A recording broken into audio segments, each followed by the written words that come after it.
Good afternoon and welcome to the special meeting of the Glendale City Council being called to order at 3:05 on March 22nd, 2022.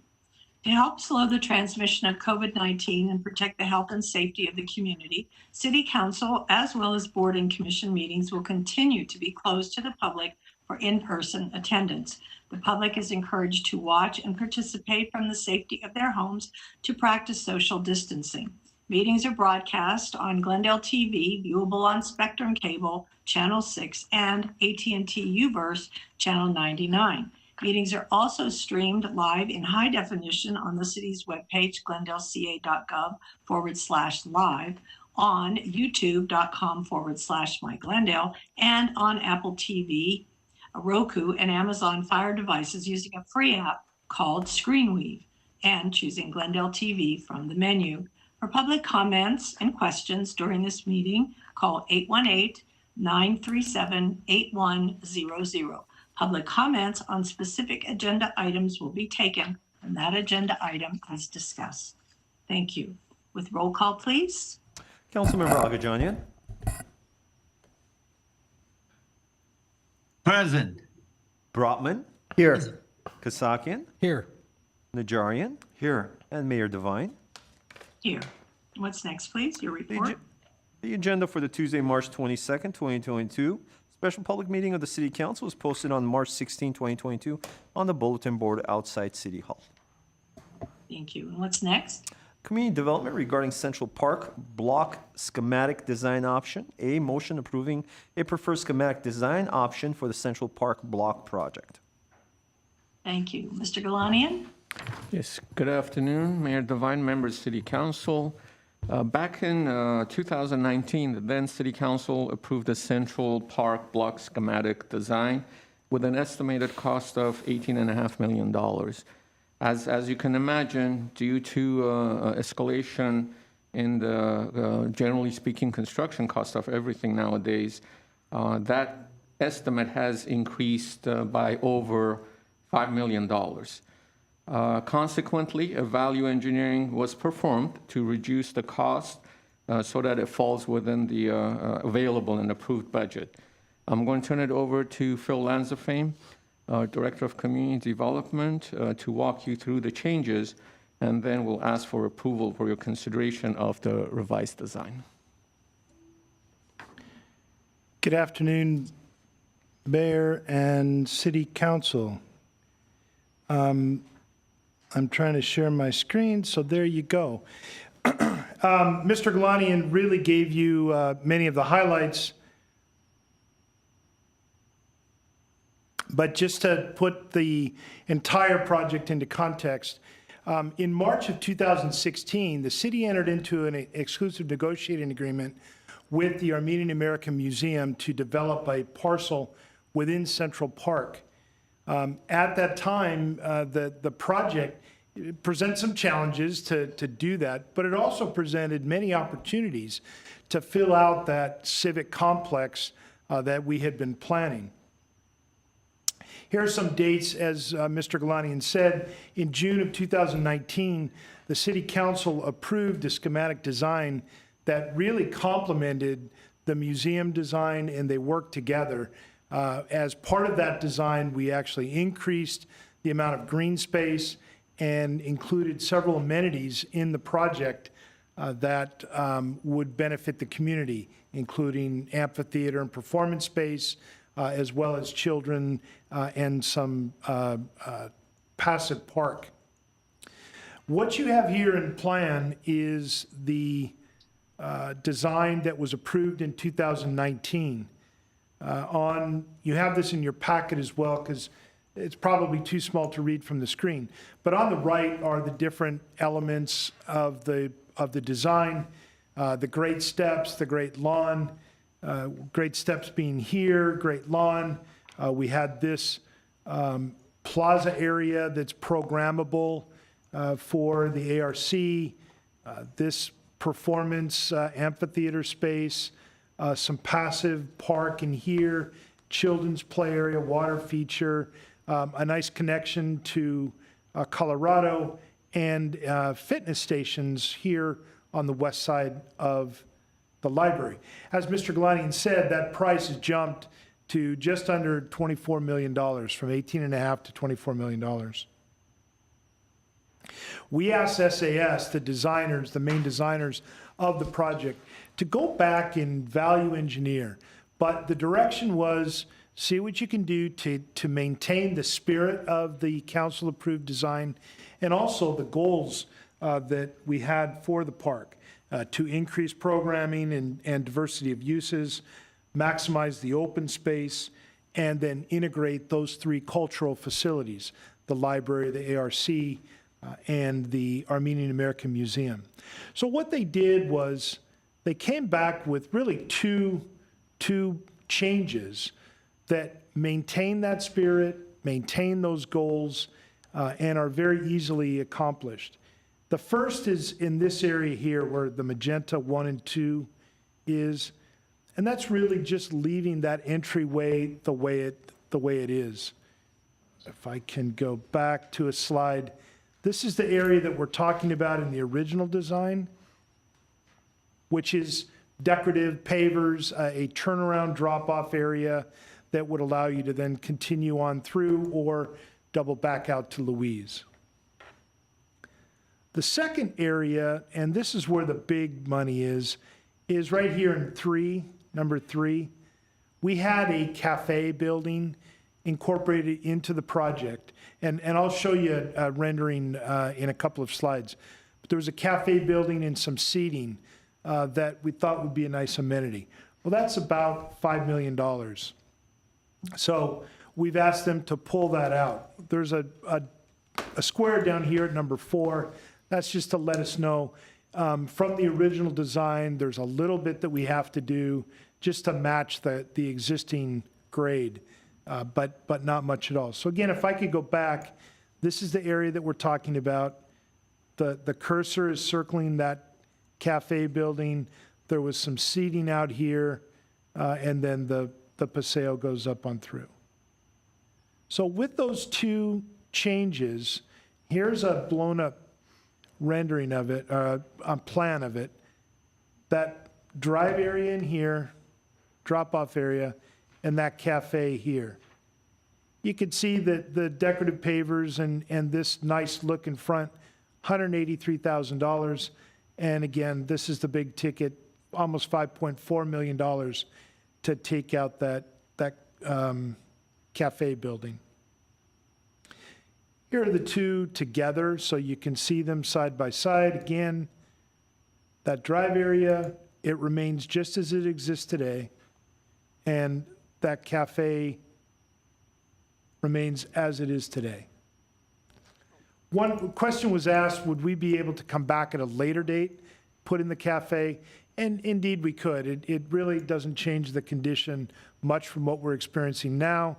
Again, if we were to do that, there might be a little bit of grade that we've got to match down in here, but we could do that at some point in the future. This is a rendering that SAS had in their original proposal, or original design, I should say, of that cafe building and the seating around. You could see the Armenian American Museum here. This is the Adult Recreation Center, and then further to the north would be the library. I did want to spend some time, if I can move this. I did want to spend some time on the approved financing strategy. There are certain things, this was a strategy that the council looked at back in June of 2019. We put some of that into place already. We've started in others, and the last two still need to be achieved. But we've got $2 million already appropriated from a one-time capital improvement, as one-time capital improvement funds. We have $2 million from development impact fees, parks impact fees, that have already been appropriated. Of that $12 million that's coming from our 2011 bond proceeds, the treasurer is currently holding $2 million of that. That was on early release. If you remember, late last year, the City Council approved the last and final recognized obligation payment schedule for the redevelopment agency. If and when that gets approved by the Department of Finance, that frees up $10 million to bring this number to 12. We anticipate that would happen sometime late spring, early summer. And then my colleague Onig will be looking for $1.5 million of Measure W grant funds. We'll apply for those when timing is right, as well as the last piece was future development impact fees, $1 million. Again, those have not yet been appropriated. So the decisions for you today reaffirm the 2019 schematic design. That cost has gone up by $5.5 million. We would, if that is the council's desire to keep that original design, staff would go back and try and identify an additional $5.5 million. What we're recommending for the council today is that we take option 2, that scope, that ARC scope reduction that I just outlined for you. That brings us back to that original estimated number, and we believe that we'll have the financing to move forward with that. There is one other option for you, and that might be to do something, a combination. If you wanted to ask us to keep that courtyard design, that the decorative pavers, we would go look for another $183,000 if you felt that that was important. But the scope reduction takes that out to get us below our estimated budget. Next steps, the City Council, I should say, has approved the release of an RFP. We originally thought to do this as a design build. We may look at a traditional design bid and build, but that has been approved to go out. It's really the timing. We want to make sure that this is complete at the same time that the museum is complete. They started their construction. They anticipate being done with phase 1 by August, no later than August of this year. And then it's their hope to roll right into the second phase and the building phase. They are scheduled by our agreement to be complete in the summer of 2024. So it really is, it's time for us to start this in the next few months.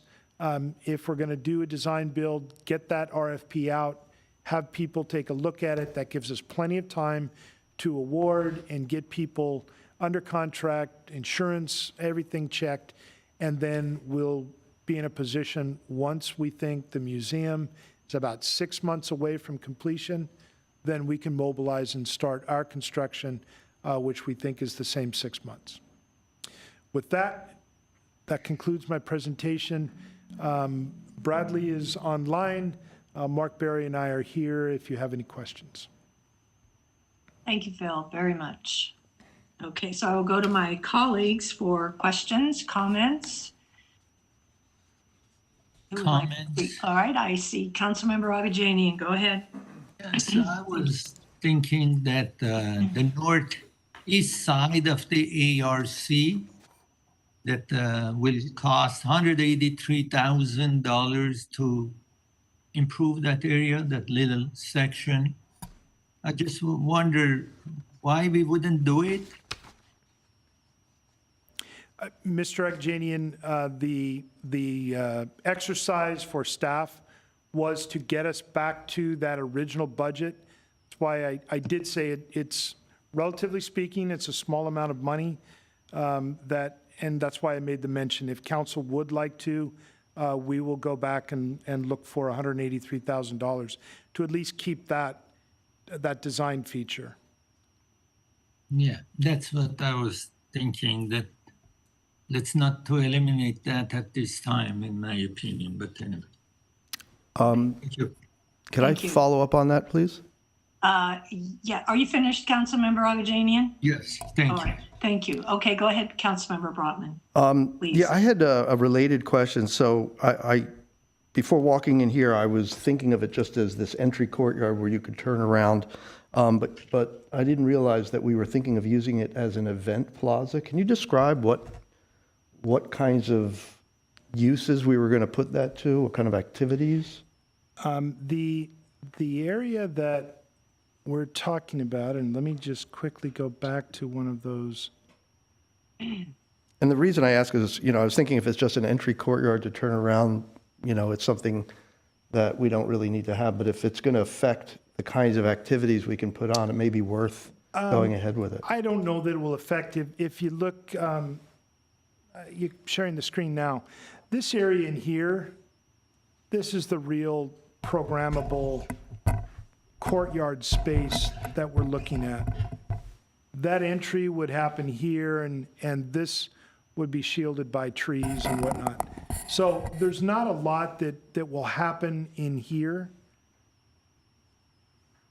Let me go back. I'm going back to, this really is, it's decorative, but it does allow you to turn around and go back out onto Louise. It just puts a nicer face on it as opposed to this, which is, again, our current condition. This would be asphalt, and people would still be able to drop off in the vicinity and then go out and either exit onto Louise. Actually, you have to exit out onto Colorado. And so why do we use the term event space? It's not The really, event, when I described event space, it was this space up here. or event plaza. It said courtyard/event plaza. Is that what it? That's how it was described, and that's just raised the question as to what we're, but if it's not, if it's really not an event plaza. It's ancillary to this area that I'm showing here. Actually, let me go back. So right here, this is really what the event Okay. area. It could spill out into here if this was decorative pavers, but it's not. Mark has been working with the designer.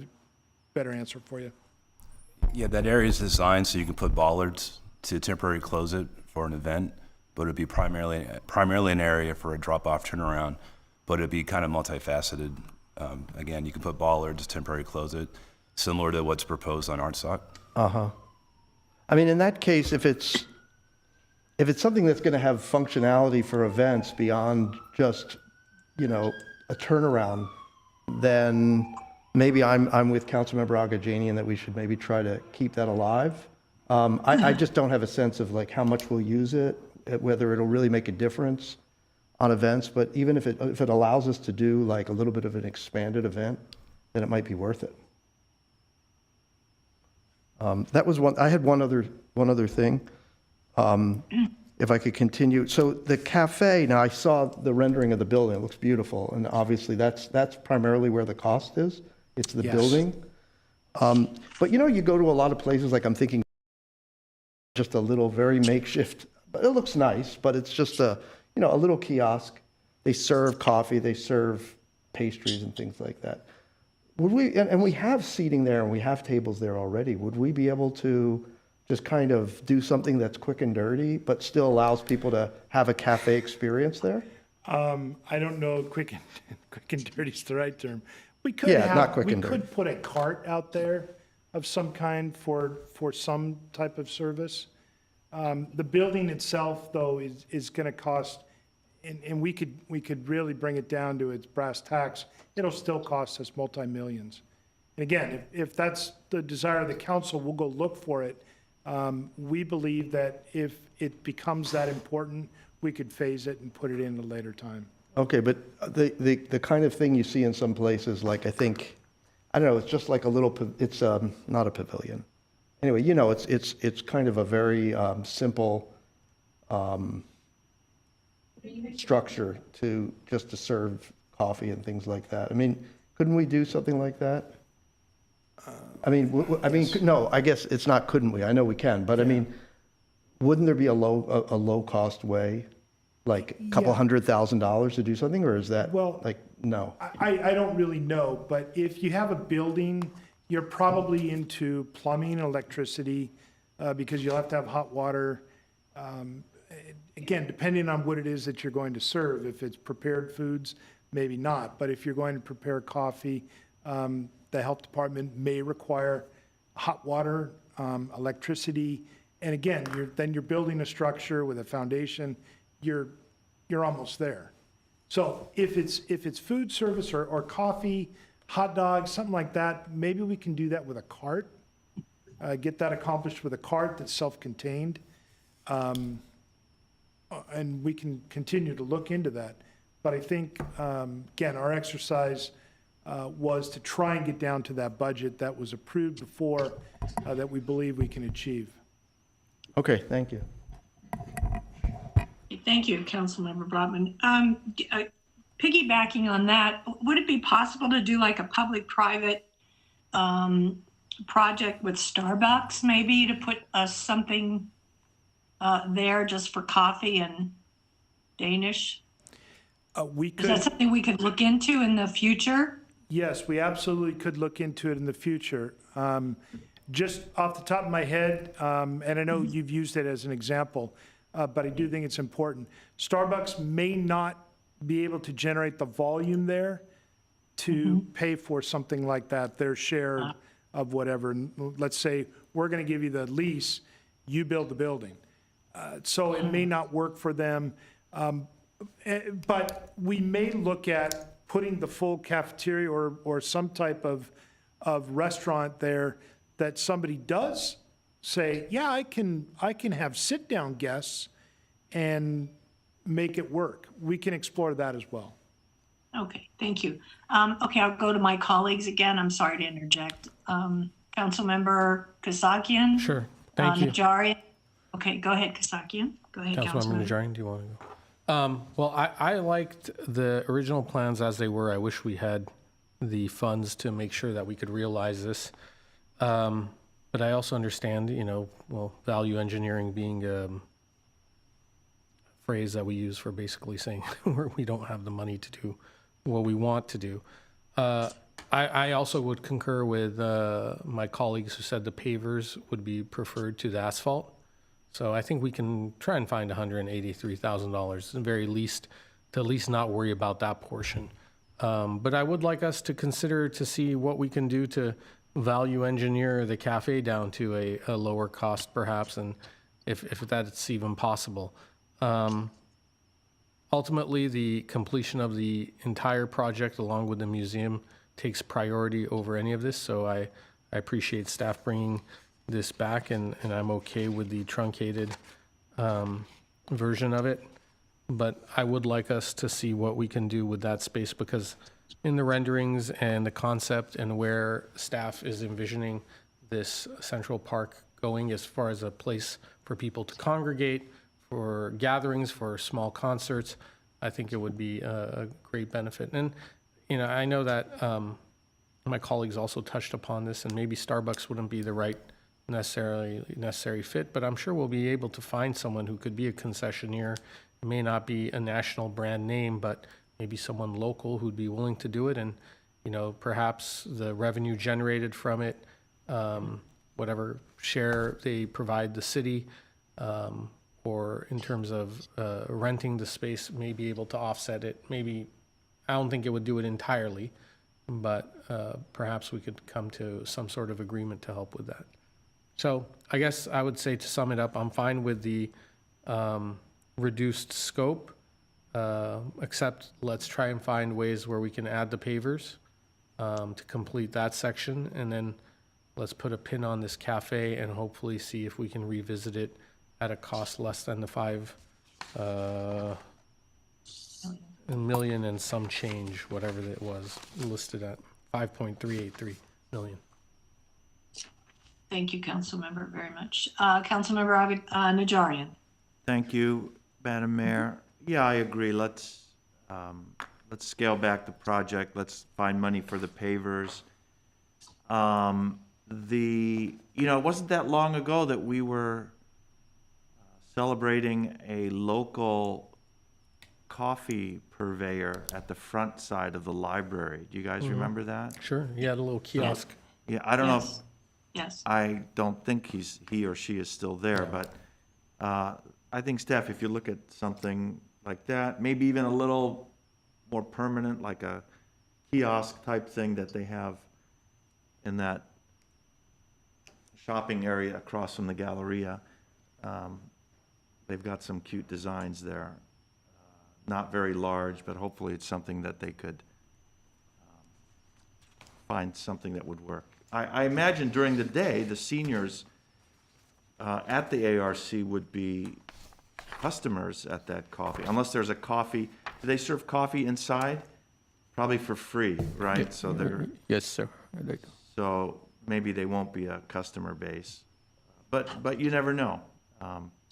Seniors maybe have some extra change for a nice beverage. So do that and let us know, and I'm sure we'll be happy to consider what you have brought. Okay, thank you very much. I agree with my colleagues. I have a question. If we don't do this cafe, that will give us more green space, like for benches or for a sitting area in that particular spot? I'm sorry, what was the first part? If we don't do what? If we don't do the cafe right now, at this point, would give us more green space there and sitting area for people, more park area? It really would stay just as it is. That's the plaza area outside the Adult Recreation Center. And then there's that, it's a very short terrace, but there is already some seating out there now. So that would just remain the way it is. Okay, okay. All right.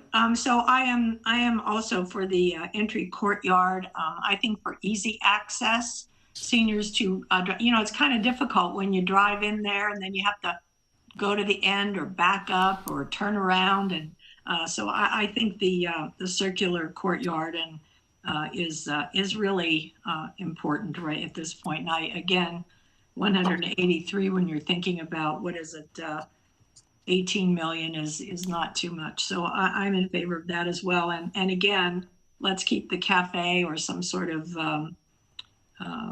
kiosk in mind down there for the public. So I think that gives you pretty much direction, and I think we're ready for a motion. Madam Mayor, just one quick question.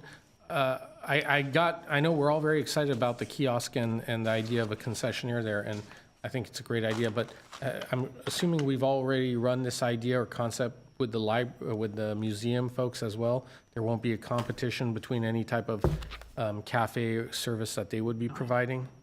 Not in the original design. And we'll double check again with them as we go forward with any new ideas, whether it be a toned down cafe or a Thank you. kiosk or something. All right.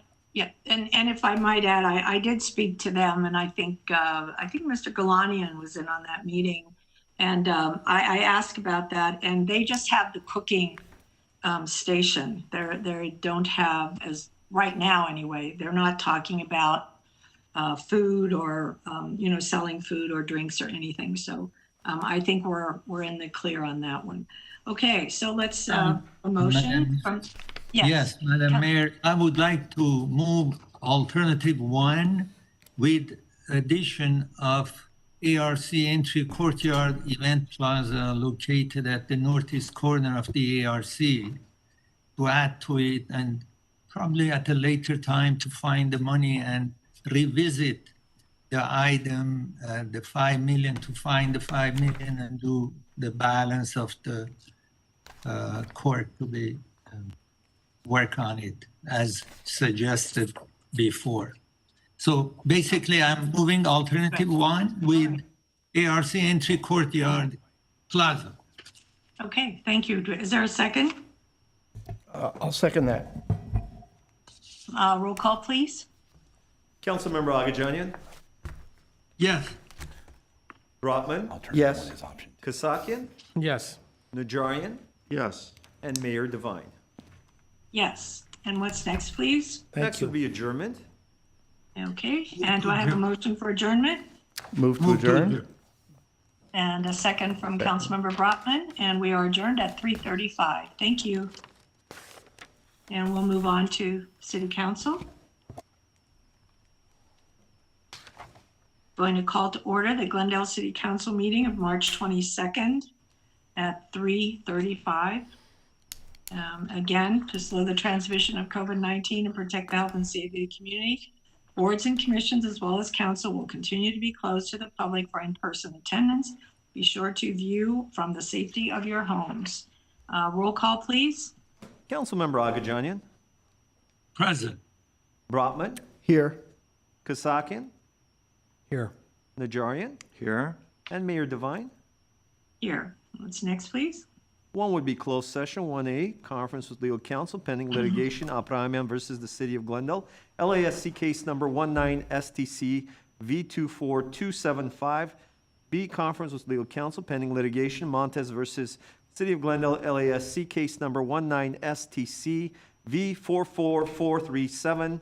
Conference with legal counsel pending litigation, Badalian versus City of Glendale, USDC case number 20CV08089, JWH-JEM. D would be conference with real property negotiators, property location 480 Mount Carmel Drive. Negotiating parties, Raz Zardurian, agency negotiators attending closed session are Rubik Kolanian, Mike Garcia, Jillian Van Meiden, Philip Lanzafame, Jason Bradford, Mark Berry, and Onik Bulanikian. Instructions to the negotiators will concern the price and terms of the sale of the property. Thank you. Mr. Garcia, do you expect reporting out on any of these items? We do not, Madam Mayor. Thank you very much. Then we are recessed to closed session.